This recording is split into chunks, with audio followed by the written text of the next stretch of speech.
Old Man Metal's Musings, the official podcast of Old Man Metal.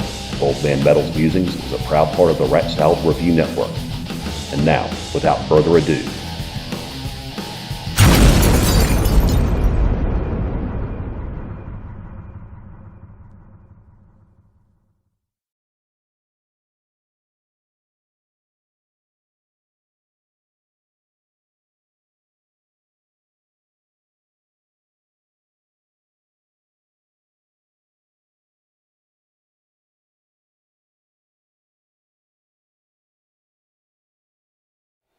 hey, this is Old Man Metal. I hope everyone's doing well, and welcome to the 11th episode of Old Man Metal's Musings, the official podcast of Old Man Metal. And today we're going to take a look at the top 10 metal albums of 2020, my opinion, of course, and we're going to do that part live, sort of. So thank you for joining me today, and thanks to everyone who watched the 10th episode. I took a look at 3 hot sauces from Big Reds, Lucky Dog, and Volcanic Peppers, as well as my first ever full-length music video for a track off of Grave Ripper's debut EP, Complete Blinding Darkness. I really enjoyed making that episode, and I've gotten a lot of really good feedback about it, so check it out if you haven't seen it. As always, I want to give a shout out to AJ Nemesis for the theme music. That's a song called Through the Electric Mist. AJ is an ace guitarist and independent musician, and he's provided music for the show since day one. The link to his channel is in the show notes, so please go and check him out. So the business of the day is my top 10 album list for 2020. This is the third year running that I've done it as an hourly countdown on Twitter, always on New Year's Day. And last year I stepped things up a bit by taping a screen capture of me doing each tweet. And then I shot video of me talking about each album, edited it all together, and posted it as a video that came out just before midnight that same day. And that was the fastest I ever shot, edited, and released a video. So that's what I'm going to try to do again. If you see this video post on New Year's Day, well, I pulled it off again. If not, it won't lag New Year's Day by much, or else I'll have to reshoot this intro. So, without further ado, my top 10 albums of 2020.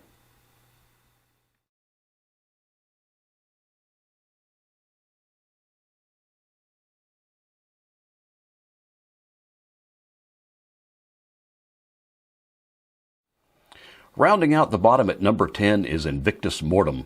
This is the third LP and the first in 10 years from Bahrain's Smouldering and Forgotten, and it's 9 longish tracks of proper blackened death metal, treating of old conflicts and ancient evils.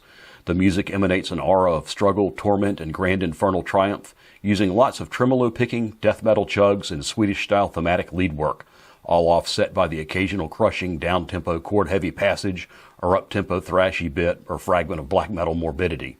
The predominant tremolo-picked riffs are derived from both the death metal and black metal parentage, and they form the backbone of the beast, as well as providing a lot of its atmosphere. Well-filled death metal drumming provides a basalt foundation and frequently elevates the feel by employing high-speed rolling double bass under slower riffing and vocal phrasing. This tempo differential creates epic-feeling tension. Different tempo riffing is often stacked this way as well. A dirty, buzzsaw, somewhat murky production creates a dark, heavy, leaden feel throughout. Touch points are as varied as Goat Whore, Corpsest, Unleashed, and Morbid Angel. Standout tracks are Cult They Are, Tartarus, and Impaled Heads.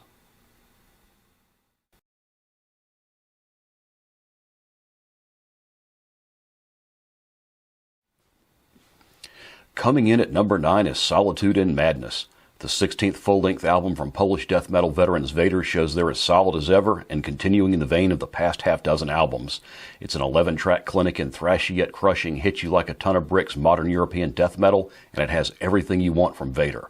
It's a brutal blend of modern and old-school Swedish-inspired death metal riffing, sharpened by congenital thrash tendencies, and densified by a modern brutal tech influence and machine gun drumming, all with their characteristic massive yet sharp modern production. At 29 minutes and 29 seconds, it's the shortest of Vader's current-era LPs, edging out 2016's The Empire by over 3.5 minutes, and with an extra track to boot.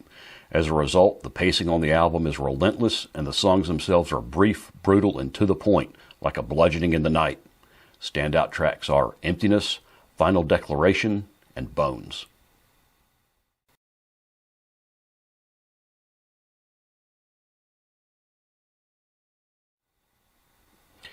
Taking the number 8 slot, we have On Chains of Doom. The third LP from Switzerland's Total Annihilation is 8 tracks of great Scandinavian-style death thrash. Its crushing mid and up-tempo thrash-based riffing and death metal tremolo pick sections played against more down-tempo passages, usually either mosh parts or dismal death metal bits. They're all expertly welded together in diverse chorus juggernauts that bristle with death metal-inspired structural flourishes like spikes on a set of armor. These steamroller songs are driven by a blend of traditional and thrash drumming, buttressed by double bass runs and D-beat style patterns, and song length ebbs and flows between mid-length and long, but none of them overstay their welcome.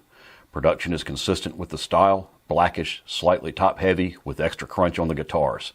Standout tracks are Reborn in Flesh, On Chains of Doom, and Tunnel Rotten.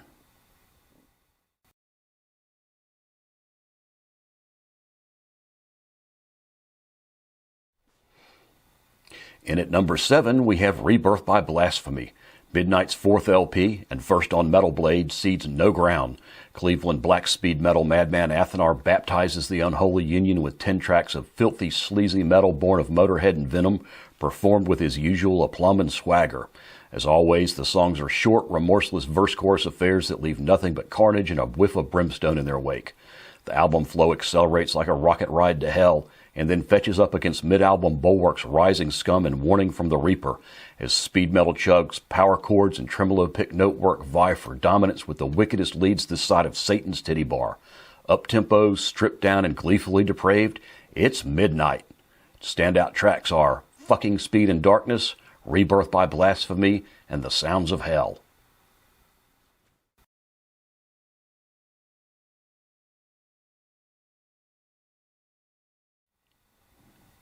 Taking the coveted number 6 slot is Scriptures.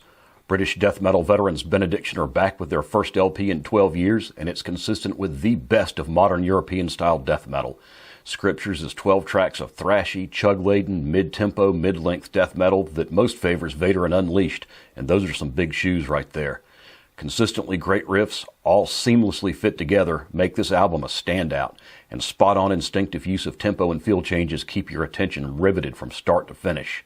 This album is a top-tier exemplar of modern Euro death metal with world-class musicianship and great production, and it will wreck your neck. Standout tracks are Scriptures in Scarlet, Tear Off These Wings, and We Are Legion.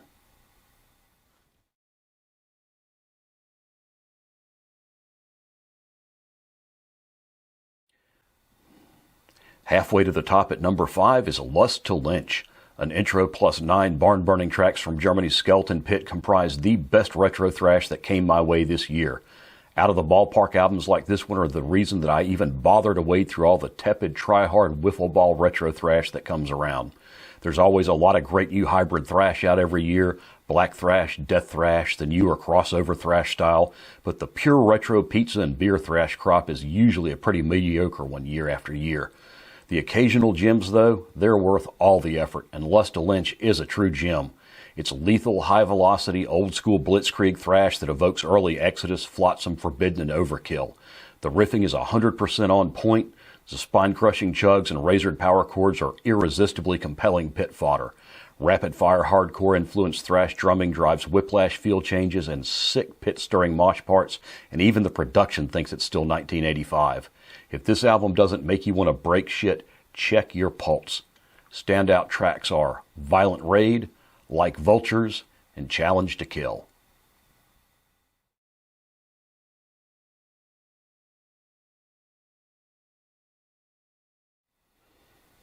Coming in at number 4 is Eisenzeit. Eisenzeit is the second LP from German death metaler Scalpture, and between the similarity in 1, the vocal style, which is a very hoarse, tormented, growlish shout, 2, the subject matter, World War history, 3, the feel of the album, which is martial and by turns maudlin and triumphant, 4, the riffing, crushing death chugs, somber chug and power chord combinations, and lethal up-tempo tremolo picking, 5, the haunting thematic lead work, and 6, the grimy but tight modernist production with sunlight worship on the guitars. This album is bound to draw the obvious and well-earned comparisons to Hail of Bullets. That's a fair cop, and it's a good thing. There's not enough of this sort of bleak, crushing, doomish death metal in the world, and Scalpture are damn good at it. Standout tracks are Eisenzeit, Of Daredevils and Doughboys, and Ebbs into Stalemate.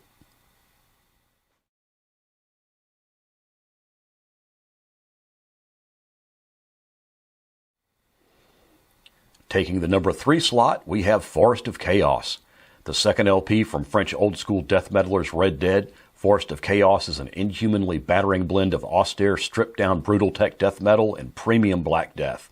In addition, there are plenty of thrashy bits, demolition-grade chugs, and well-placed tempo changes to keep things nice and lively, and to provide a nice grounding counterpoint to the techish syncopated riffing, sinister tremolo picking, and odd timings.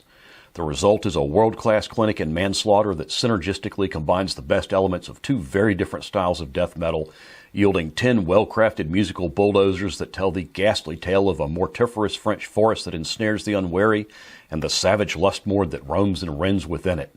Musicianship is top-notch, particularly the drumming, and the vocals and production are both a perfect fit for the brutal tech parentage. Standout tracks are Forest of Flesh, Butcher's Prey, and Wind of Chaos.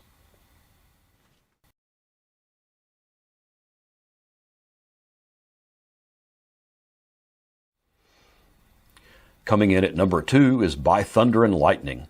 Verbal Razor's third LP is a 12-track, 33-minute pissed-off rocket ride. High-speed, low-drag tracks blend hardcore heavy crossover, thrash, and bits of speed metal into a full-tilt pummeling whirlwind of aggression that never lets up. Guitar is the name of the game, a masterfully executed combination of chunky, thrashy chugs and Bay Area power chord riffing, crossover chugs that would do SOD proud, some nice tremolo abuse, and an extra heavy dose of bouncy, kinetic hardcore riffing. In leads, there are shit tons of leads, all shapes and sizes, and all of them perfectly placed and seemingly indispensable. The bright, ballsy bass locks in the low end with a hyper-chug rumble, occasionally emerging briefly to seize the spotlight in a hardcore-style bass break, and the drums reflect the heavy hardcore influence as well, inevitably switching to up-tempo D-beats when it's time to push things forward. In keeping with the music, the vocals are fast-phrased, hoarse hardcore shouts, and the production is completely consonant with the style. Standout tracks are Trash, Alcohol, and Cross the Line.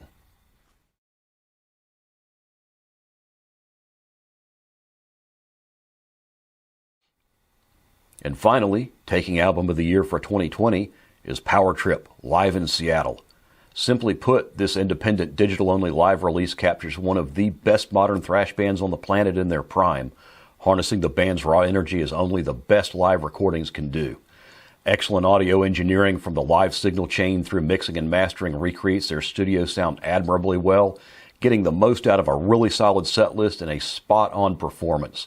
The set list alone would make this album of the year, but combined with the production and the performance, I think if this LP gets a wider physical release, it will eventually be regarded as one of the classic live metal albums. It's that good. Standout tracks are Executioner's Tax, Crucifixation, and Manifest Decimation. And that's it for this episode. Thanks for joining me today and listening to me talk about my favorite albums from 2020. I'm going to try to do something a little different next and take a look at my top 5 EPs for the year, which I don't normally do. But for now, I hope you enjoyed my top 10 list, and if you did, please take a second and give the video a like. That's really important, and it's an easy way to say thanks for all the time and work that went into this video, which was a good amount. Be sure to subscribe so you don't miss the next episode. Just click the subscribe button and then click the notifications bell.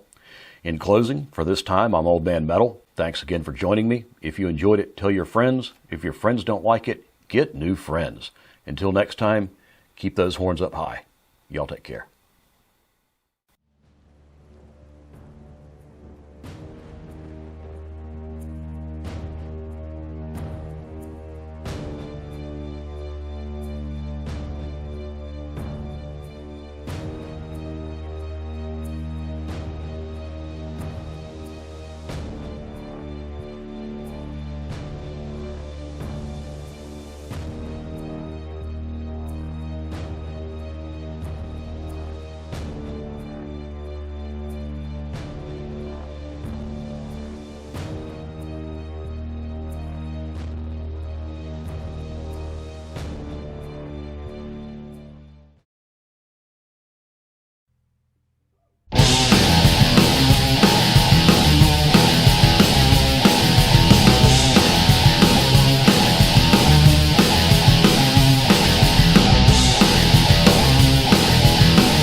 You have been listening to Old Man Metal's Musings. All material depicted is the intellectual property of the copyright holders. Any resemblance to actual persons living or dead is a goddamn shame. Thank you for joining us.